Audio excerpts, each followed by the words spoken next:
So when I got the invitation to this event, it said black tie optional, okay? So in my mind, I'm like, well, I better go get myself a black tie. I'm not even kidding you. I go to the store, I get a black tie. I bring it home. I bring it to my dad. I'm like, Dad, I need you to fix my tie. And he's like, where did you see that? I was like, it said black tie optional. And he laughs at me. So it taught me a lot that I really have a really long way to go, in terms of learning. But he went ahead and explained what it meant by black tie optional. So I learned. It's a truly, truly, truly a great honor to be here this evening. As the Chancellor already said, my name is Christopher Ategeka, and I was born and raised in a small village in western Uganda. That's in East Africa. And no running water, no paved roads, no iPods and iPads, whatever the I's they are. And my parents divorced when I was 9 months old. 9 months old. And I was raised by my grandmother, who is deaf-mute. At age 7, my grandmother got sick.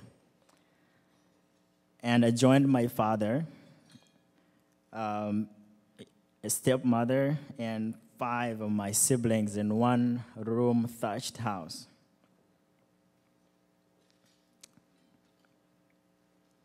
Not long after that, after I moved in with my family, I was told that my mother, who I never really had a chance to know, had died of AIDS in a distant village. And not long after that, my dad, who I also got to spend a little time with, got swallowed by the same monster, HIV/AIDS. When my dad died, my stepmother and her children went back to her parents in a village far away. I was abandoned and left to the landlord at that point. The landlord had a large extended family to support, and adding an extra head to his burden is the last thing he really had on his mind. He located my aunt, Violet, who owned a bar, and she took me in. But life with her became increasingly intolerable because of overwhelming presence of alcohol and prostitution. I soon left and moved in with my neighbor, who enrolled me into a local school. Even the luxury that I got was short-lived. Life was a turbulent roller coaster, moving on a downward spiral with no hope until one day something miraculous happened. I encountered my father's good friend, who gave me connections to Yes Uganda, an organization for children orphaned by AIDS. And Yes Uganda is youth encouragement services. It was started by an American woman named Kara Adams in Fort Portal, Uganda. And this program helps orphans with basic needs, such as food, education, and medical care. And Kara helped me get enrolled in school where I excelled. I managed to graduate with the highest honors from one of the best high schools in the country, emerging among the top 5 students in the nation. Thank you.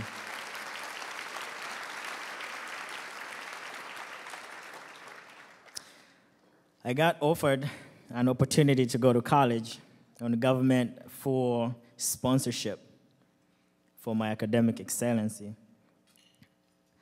Not only was I the first person in my family, as well as the entire village, to finish high school, I was also the most educated person in the county with my high school education.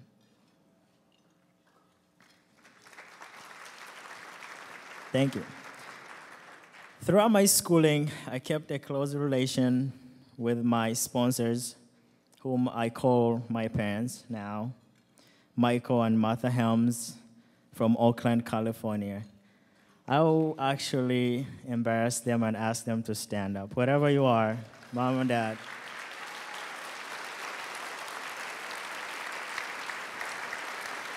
They are amazing.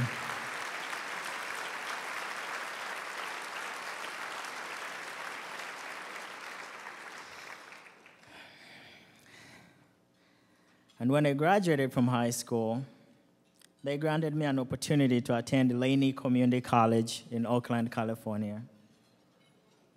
In 2009, I graduated with highest honors with an associate's degree in mathematics, physics, and liberal arts.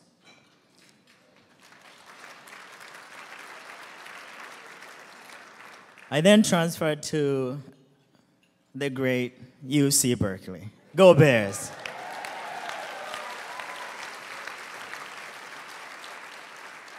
I was selected by the Gala Alumni Association to be an Achievement Award Scholar. In about a month, I will be graduating with a Bachelor's of Science in Mechanical Engineering from UC Berkeley.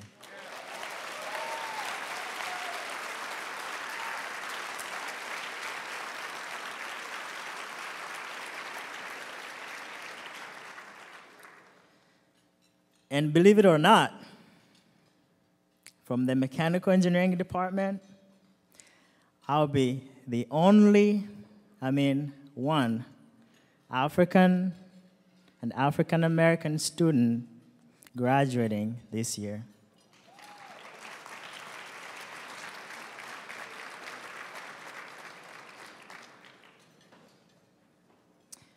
Furthermore, I would also like to stress that when you're a transfer student at Cal, it's almost impossible to graduate in 2 years. Because you come in almost a full semester behind. But by taking 21 units every semester, I will be able to graduate in exactly 2 years.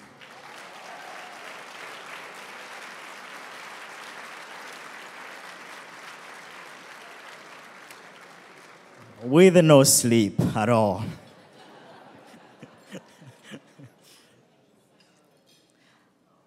Ladies and gentlemen, sometimes things feel so unreal. And I have to pause and gently feel myself and make sure I'm not dreaming.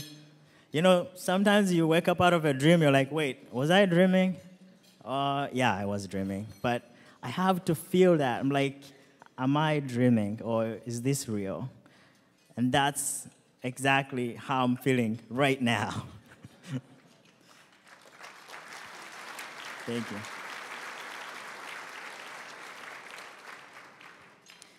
And when I got off the plane in 2006 and stepping on this country's soil and meeting my sponsors for the first time, think about it. These people have been sending me to school for like 5, 6, 7 years.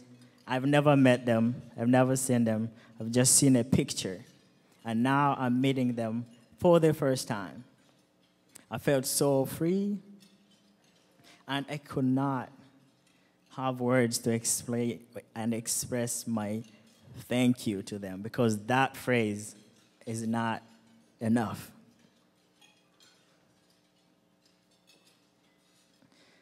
Even today, I'm also still digesting the idea that I'll be graduating from UC Berkeley, one of the greatest institutions of learning. And like all other graduates, I wonder what my next chapter of life will be. President Bill Clinton, in his most recent speech at Cal, at the Blum Center of Developing Economies, he said that one of the profound problems in the world that's persistent and have to be met with communitarian response is that the world is entirely unequal, both between rich and poor countries and within countries. More than half the world population live on less than $1 a day. And I would like to make those statistics change, bearing in mind that one person can make a difference. A year ago, I sat down and asked myself, how can I apply my education to serve my community? I came up with many ideas. The obstacle is always the same. Where do I get the resources to implement them? Since then, I haven't stopped scratching my head about it, nor have I let the obstacles stop me. And community service being one of the Achievement Awards program biggest values, I am committed to doing something for my community. And at this moment in time, I would like to share my Pedal or Power project with you. For many Americans, the bicycle commute is a lifestyle choice. For the other 90% of the world, each pedal stroke is a progress out of poverty toward an education or a better health. I did an extensive research on bicycles, from self-powered to electric and to motorized bikes, and thought about what I can do to contribute to this amazing tool of developing worlds. It is clean, it's energy efficient, and cost effective. I have recently adopted the idea of building bicycles from scrap metal or refurbishing used ones, motorize them with the little engines for greater flexible use. My goal is to make bicycles out of resources in people's own backyards and teach them how to build them on their own with the limited resources they have. In the long run, this will create jobs for the locals and, most important, teach them to use their resources within that are considered useless sometimes. These bicycles will help healthcare workers in form of ambulances, farmers to transport their produce, and students to commute to school. In the long run, the project will address 3 major challenges facing the poor countries: health, economic empowerment, and education. I have started my project in Fort Portal, a small village in western Uganda where I grew up. I have recently built a couple of bicycles and tested them. I want to help people change their worlds one pedal at a time.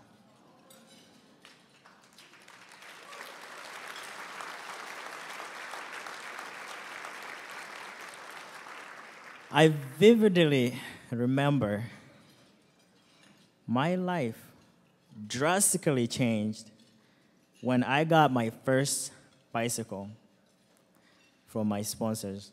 I was able to attend better schools and be exposed to the world outside my little village where I grew up in. I truly believe if it weren't for that bike, maybe, at a very small scale, maybe, I wouldn't be standing in front of you right now. I would like to do that for someone else. I would like to help farmers get their produce to the market, help children get to the schools, and help healthcare workers get to the patients and perhaps deliver antiretroviral drugs to HIV patients and help them live longer, the monster that ate my parents. This evening, I'm really, really proud and happy to say that I got an email saying that I have been chosen to be the recipient of the Judith Lee Stronach grant of $25,000 to go implement the project.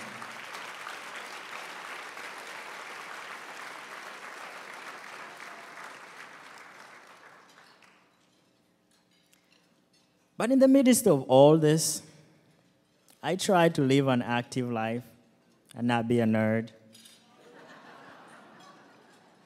I'm working on a memoir entitled Love, Luck, Do Exist. I volunteer giving talks in churches and support different causes. I volunteer teach science subjects in some Bay Area schools. I'm working towards my pilot license. I'm running marathons. And most important, I would like to continue my education. I applied to various schools for graduate school in the field of energy, science, and technology. I have been accepted in numerous schools, UCLA, UC Santa Barbara, UC San Diego, and the list goes on. And this evening, I'm proud to say that I have accepted a position in the master's PhD program in mechanical engineering at the University of California, Berkeley.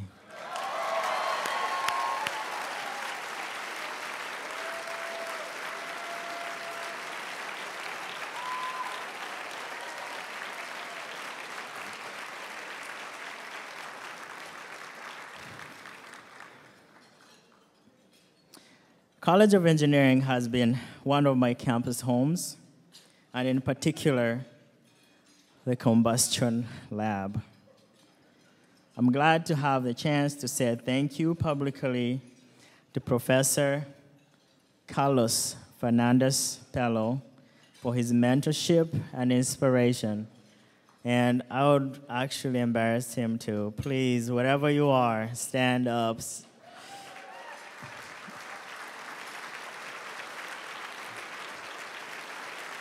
That gentleman is amazing.